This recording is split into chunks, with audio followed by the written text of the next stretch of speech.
Sa Bacolod, Aksyon Radio!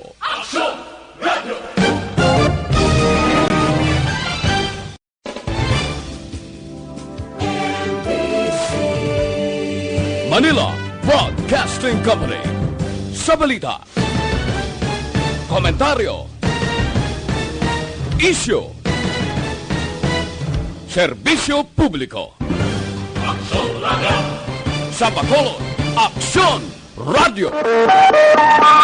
Aksyon Radio Philippine Standard Time, las 6:30. This time check is brought to you by ACS Manufacturing Corporation, ISO certified, world-class quality. Ang ining oras ang ginadulong sa inyo sa kaawan sa Conzaze. Upgrade your immunity, do it with Conzaze. Action Reports, second portion. Di kalidad, kag madalong ng mga analisis sa pinakainit na balita sa bilog na probensya kag nasyon. Action Reports, second portion. Patas kag balanse na komentaryo sa mga issues kag mga balita nga nag-aapekto sa mga pumuluyo sa adlaw-adlaw nga tanan. Action Reports, second portion. Upod sa veterano kag respetado nga komentarista. Action Fred Salanga. Karon nga adlaw, Huwebes, Pitsa 2 na. Bulan sang Abril tuig 2020. Ano ang mga balita kag mga isyu para karon nga adlaw? Unahon ko ana ini ang akon obserbasyon. Ining pagpanghatag bala, bugas man, dilatas man sang syudad, kaglain man ang iya sang barangay. Ginapaabot na nga may reklamo gid. Kung manghatag ka, may reklamo. Kung hindi ka maghatag, may reklamo. Daw wala iya sang husto para sa pila naton ka mga kauturan sa bilog nga pungsod Pilipinas ni, hindi lang diri sa Bacolod. May reklamo nga baho ang bugas. Ang bugas na iyan na siyang National Food Authority. Kung sa bagay, mga imported ganina galing kay gina-sprayhan ina sang bulong para nga hindi pag-amagon sa mga sapat-sapat kag iban pa. Pero hindi ina makahalalit. Kabudlay intindihon sang pila naton ka mga kauturan. Pero may isa ka question na nagatuhaw subong sa Bacolod. Ang iya sang syudad sa Bacolod, tag 7 ka kilo ang bugas. May reklamo nga nagitupa 4, 5, 3 ka kilo lang. Ini iya questionable ini. Kay siling sa Bacolod, 7 ka kilo, ang magtupa 4, 5 lang, di nagkantong 2, di nagkantong 3. Ini iya questionable ini. Mamangkuton tang aton mga barangay kapitan, nagintugyanan sini. Sino ang may responsable sini? Ang syudad sa Bacolod, nagatag kompleto. Siling ni Mayor Bing, siling ni Vice Mayor Elcid Pamilyaran, 7 ka kilo ang iya siyang syudad sa Bacolod, kag ang iya sa barangay ti depende na sa budget sa barangay 2-3 ka kilo ang ipanagdag. Karon ang reklamo nagtuaw. May ara kuno tag 4, tag 5 lang ka kilo nga halin sa syudad ang ginapangatag. Ti iniya questionable. Upod ako dire. Kay nga ang 7 ang ginpangako, ang tupa 5, 4 lang. Di naggadtong iban. Ini dapat giman ini nga usisaon. Upod ako nga dapat pamangkuton ta sila. Ang nagkulang ini. May mga palayag ang iba naton nga mga opisyal nga para matalapod nga ang iban matagaan man, ti ginaibanan ang 7, himuon lang 4, ibanan ang 7, himuon lang 5, ti pero hindi ini mapatag sa pumuluyo.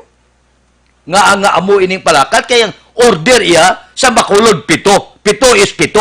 Ang tao ya ko tagaan mo kulang mareklamo. Ang reklamo balido.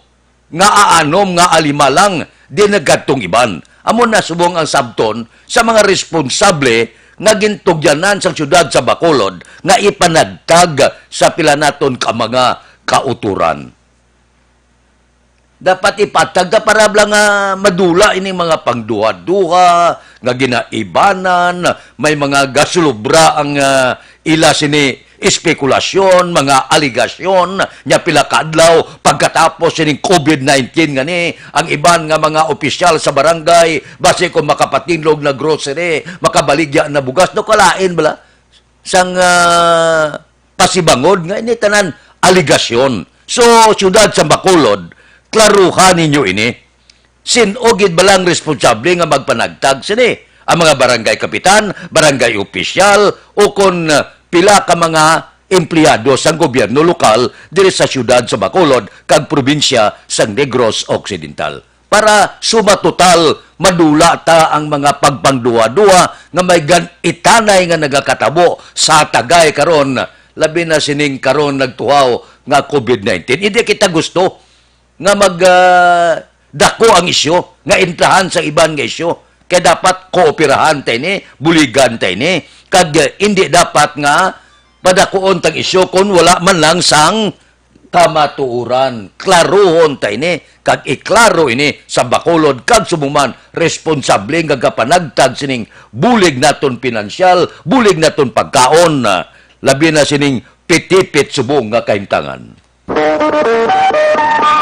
Aksyon Radio Philippine Standard Time, las 6:36. Mabalik kami pagkatapos ini.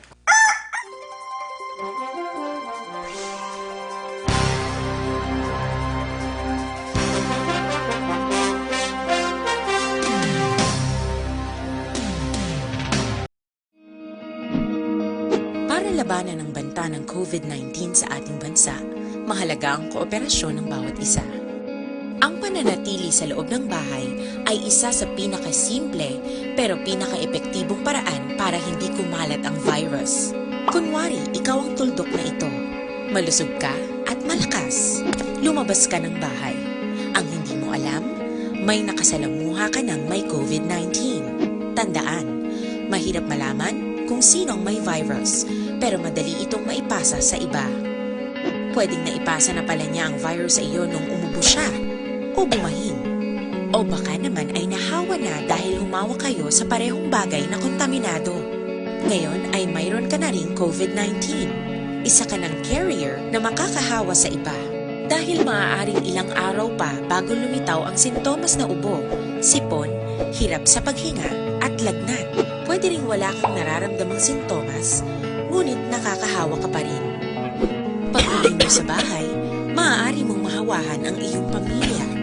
Kasama na rito ang lolo at lola mo o ang mga magulang mo na may edad. Sila ang may pinakamahina na depensa laban sa virus. Ang mga may sakit sa puso, diabetes, high blood, at iba pang pre-existing conditions at mga buntis, mahina ang panlaban sa COVID-19. Kapag na-infect ang taong mahina ang immune system, posibleng magkaroon siya ng malalang karamdaman at kailanganing dalhin sa ospital. Sa patuloy na paglabas ng bahay at pagpunta sa pampublikong lugar, tinatayang maaari kang makahawa ng 3 pang tao at sila makakahawa ng mas marami pang iba. 20% ng mga nahawa ay maaaring maospital at dadami ng dadami ito habang mas kumakalat pa ang virus. Bukod sa dumaraming COVID-19 patients, marami pang ibang may sakit ang nasa mga pagamutan. Ang mga pasyenteng malubhang-malubha na ang karamdaman, hindi na maaasikaso. Wala ring lugar para sa mga pasyenteng may ibang karamdaman. Kaya nating iwasan ang patuloy na pagkalat ng COVID-19 kung iisipin natin ang kapakanan ng iba. Kailangan nating isipin at kumilos na parang nitbit na natin ang virus para hindi ito kumalat pa sa iba. Sundin ang social distancing. At hanggat maaari, manatili sa loob ng bahay. Kung talagang kinakailangang lumabas, panatilihin ang 1 metrong layo sa ibang tao. Maging malinis din sa katawan at sa kapaligiran. Parating maghugas ng kamay gamit ang sabon at tubig. At i-disinfect ang mga bagay na madalas hinahawakan.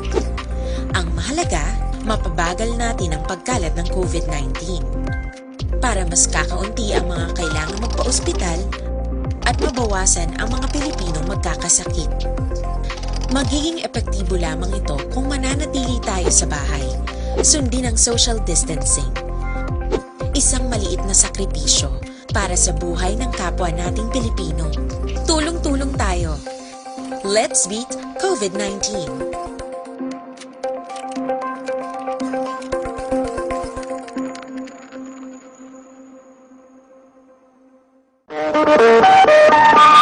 Aksyon Radio Philippine Standard Time, las 6:39 na. Sa inyo pag-ehersisyo ni magkalipata, mag-detoxify gid.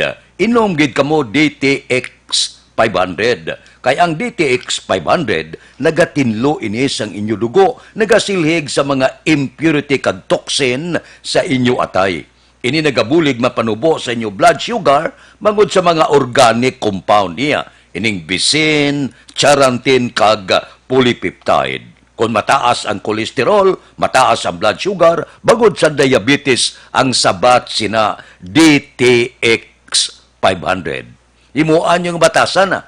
Bisan hindi kay resisyo, importante maka DTX 500 kamo adlaw-adlaw para sa matinlo nga dugo atay kag sumuman mabakod nga lawas. Ibato sa anuman nga kagaw nga may mo magtapik sa aton kalawasan. Ang DTX 500 mabakal na pagi sa online kag pwede ma-deliver sa tagsa ninyo ka mga puluyan pagi sa www.kalusuganyan.ph o kon Kalusuganyan Facebook page.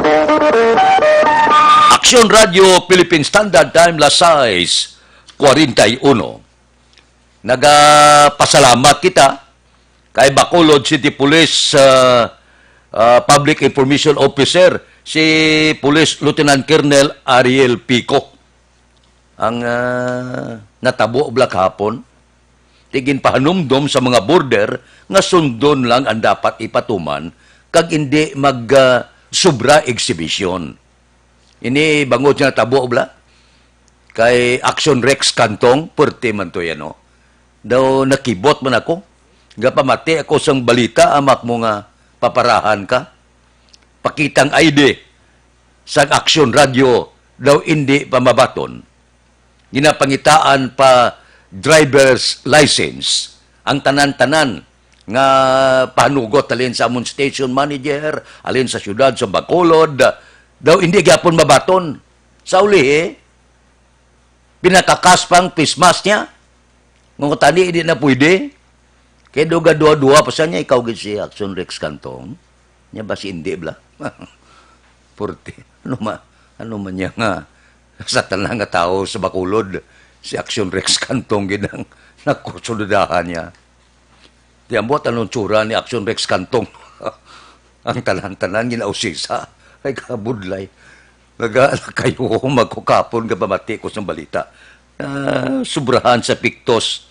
Ining si Philippine Marine Reservist Ernie Pistanyo na kursundahan niya gid si Action Rex Kantong daw guro daw na nanamitan gisa guro mo kay Action Rex Kantong ko kung naugot-ugot man siya na daw guro ka pa nagitlon gisa imo driver's license imo tsura kakas kaya nakayuho man takapon sang natabo. Timay man na. Siling ni Police Officer Colonel Ariel Pico, kapangayo man sa pasensya sa Action Radio. Kinanglan respetuhon taman. Kaya mati amo ning ginibla nga masiling ka nga quarantine pass. Pwede lang nga isa ka balay, isa ka membro sa pamilya. Ang mga frontliner, pwede lang. Ang katapo sa media, pwede lang. Di galing ini si Philippine Marine Reservist Ernie Pistanyo. Basi wala man ma-briefing, ano? Basi wala sa makaintindi pabla anong patakaran. Di porte. Naka-experience gid si Action Rex Kantong. Sang medyo ulo istrikto nga pagbantay sa border pero kulang-kulang sa pag-intindi. Sa tanan. Kamusta si Action Rex? Doon ginapananaw kung tsuraya sa pag-sita sa iya dira sa checkpoint. Puerte, no? Ay, kung kay sao, kinanglan nga, dapat gid, paintindihon gid ang tanan nga, naga-bit-bit sang mga quarantine pass, kaglabi kaglabaw sa tanan ang mga tao nga nagabantay da, kaintindi sila kung ano ang ila obligasyon. Tihamak mo imo yang ang tanan-tanan sa lawas mo, usisaon. Ay, ho, pertete, si Action Rex kapon, kalma-kalma man lang. Pagkatapos, daw, hindi lang amo siling man si Pico, siling niya, pasensya lang sa Action Radio. Tinga akong hula man na kaso, ano muna kay ilan na obligasyon, galing na sobrahan na sa Pictos, ini si Pistanyo. Kaya medyo wala pa siguro nag-entindigid kung anong pagsulundan, nag-augment lang, nagbulig lang, dira sa among checkpoint. Pasalamatan taman siya sang iya voluntaryo nga pagbulig. O galing, guro, nakulangan lang sa instruction. Sige lang si Action Rex kuno nakapasinsya man nakaintindi man si Action Rex, pero ang matuod, lain man buot siya Action Radio Philippine Standard Time Lasai 45. Mabalik kami pagkatapos ini.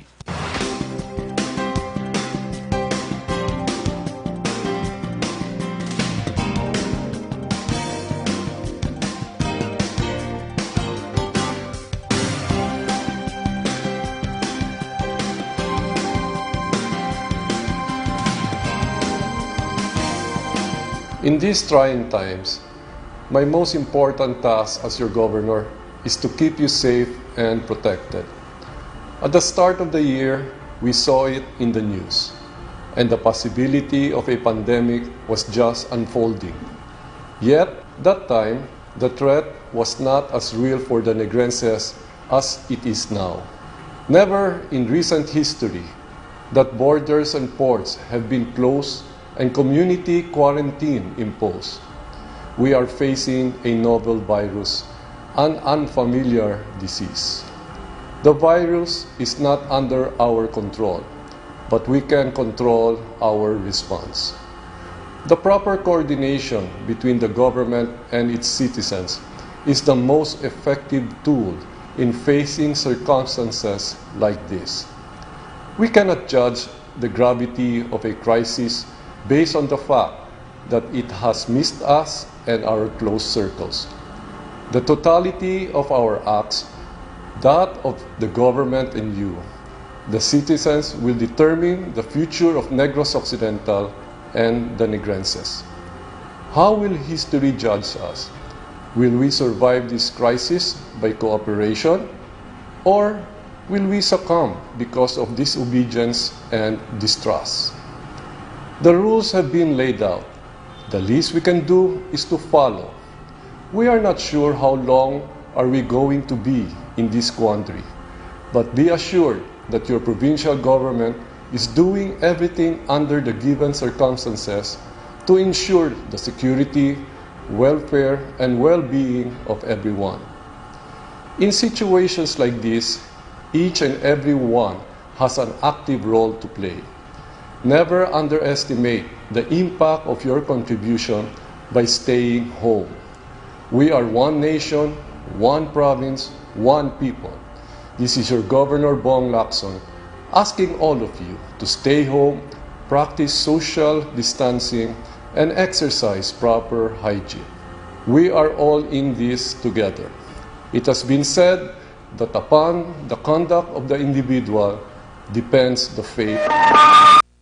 Action Radio Philippine Standard Time Lasai 48 na liwat ga panawagan sinong luyag mag-loan nga purti kadasig magproseso sa papilis purti kanubo sa saka para may ara ka mubla pundo sa sulod sa puluyan labi na karon nga may mga ara kita korpyo ang tanan-tanan ginapatinir sa sulod sa puluyan kabudlay man kun wala kagalastuhon so kung mag-loan ka nga purti kanubo ang saka para sa chattel, ATM loan, business loan, salary loan, real estate mortgage, car or truck finance, GSIS pension loan, SSS pension loan, agricultural loan, pareho sang crop loans, tricycle loan, allotment loans, housing loans, pareho sang construction kag renovation, diin ka makadto.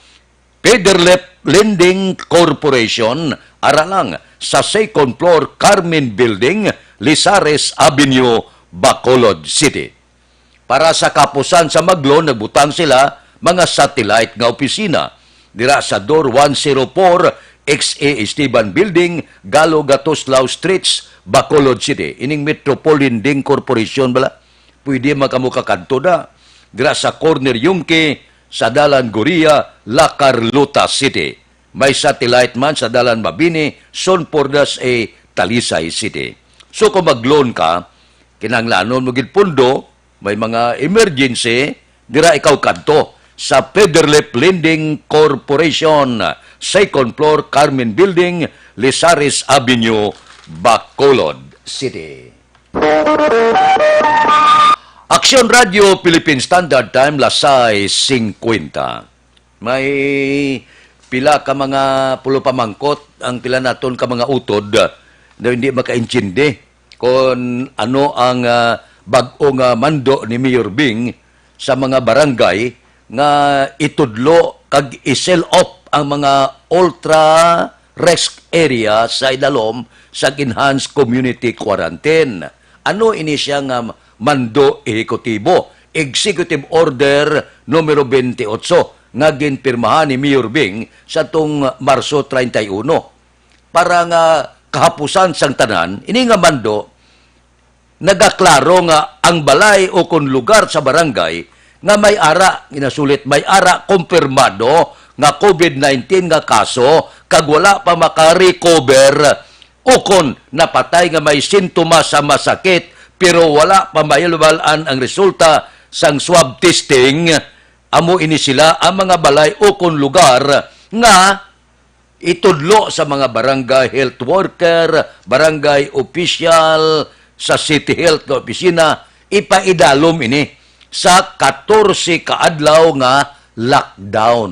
Kung magsiling kita 14 kaadlaw nga lockdown, hindi pwede makagwa ang sinuman nga miyembro sang pamilya sa among lugar, sa among puluyan, sa among barangay.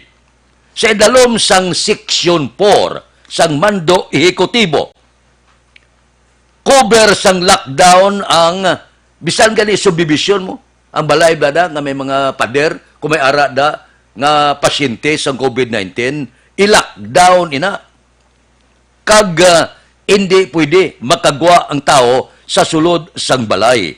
Amo na siya ang kabugusan sang mando nga ini.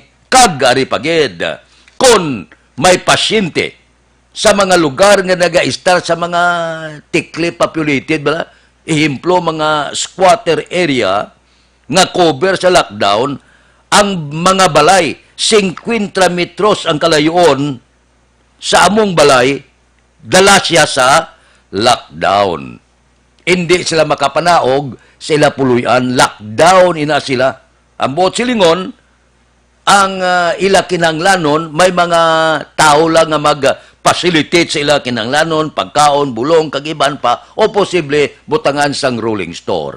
Amo ni siya ang kaundan sang Mando Ehekutibo numero 28 permado ni Mayor Bing Leonardia. Mauluatag man kay kadamo ang nagaplo pamangkot yan no iniya. Tiyan mo na siya nga i-lockdown ko ng isa ka lugar, isa ka balay, o nagainiping-iping nga balay, may arada, pasyente, 50 metros, i-lockdown nila sa kupila ka balay, nga may antad 50 metros, i-lockdown nila tanan, hindi makapanaog ang tanan nga miyembro sang pamilya sa tiyempo sang 14 kaadlaw nga lockdown. Okay? Na intindihan na? Aksyon Radio Philippine Standard Time, lasay 53. Mabalik kami pagkatapos ini.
Radio Philippine Standard Time, lasay 57 na Evergreen Herbal Capsule. Amo ining kinahanglan ta, sining kadelikado nga panahon subong. Kayang epekto sang Evergreen Herbal Capsule, nagabulig tinlo, pabakod, ginabalanseya ang sistema sa aton lawas. Ang 7 kasangkap gitingob sa isang resultaya nagwa ang Evergreen Herbal Capsule. Ang iya sini nga slogan, ang sobra ginabuhinan, ang kulang ginadugangan. Kon gasulubra, ang imo blood sugar, bad cholesterol, uric acid, sobrang asin, creatinine, hyperacidity, iya ina nga buhinan. Pero kon kulang ka sa vitamina, zinc, potassium, calcium, magnesium, dugangan niya. Amo na ang sikreto sang Evergreen Herbal Capsule. Amo nang kinanglanon ta subong, sining kadelikado nga panahon, sining pamalatian nga nagatuhaw subong sa bilog nga kalibutan. Ang Evergreen Herbal Capsule aprobado sang Food and Drug Administration. So para sa babakod nga immune system, babakod nga lawas, gamit kita Evergreen Herbal Capsule. Mabakal ini sa tanan nga sangasang Sincere Drug Store, Mami Joy Pharmacy, Balia Dulid, Alice Drugstore, Hinigaran, GBX Pharmacy sa Binalbagan. Action Radio Philippine Standard Time, lasay 59, standby na sa aton Action Balita Morning Edition. Liwat magadulong sa aton sa mga balita lokal, national, international, sports, kag artista. Upod kita, Action Boy Duran, kag Action Dorel Cabato, Action Fred Salanga, una sa balita, una sa aksyon, sa Bacolod, Action Radio.